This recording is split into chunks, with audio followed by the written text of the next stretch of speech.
The ultimatum came as army helicopters flying Egyptian flags circled overhead, prompting roars of approval from the hundreds of thousands of protesters in Tahrir Square.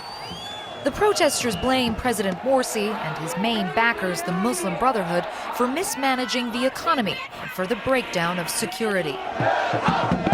Step down, they chanted.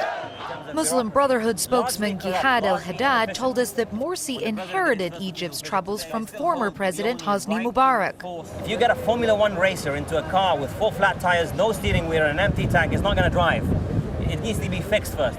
It was Morsi's one-year anniversary that prompted the mass protests. Demonstrators claim Morsi has rewarded his Muslim Brotherhood supporters with key positions of power.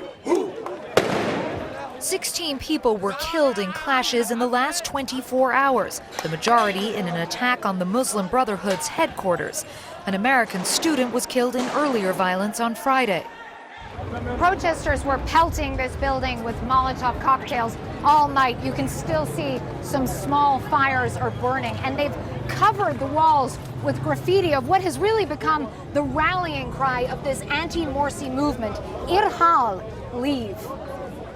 With the army's ultimatum, Morsi's supporters are bracing themselves for a battle to defend their president, who they say has a right to finish his term. If he has 4 years, he either proves he can do it or he can't. If he can't, the people are going to choose someone else.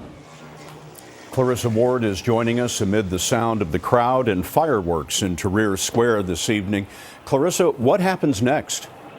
Well, Scott, the Army is insisting that it is not planning a military coup, that it just wants to get both sides to agree on a political solution out of this crisis. But the opposition has already said that it will not meet with President Morsi, which really doesn't leave the president many options to get himself out of this quagmire.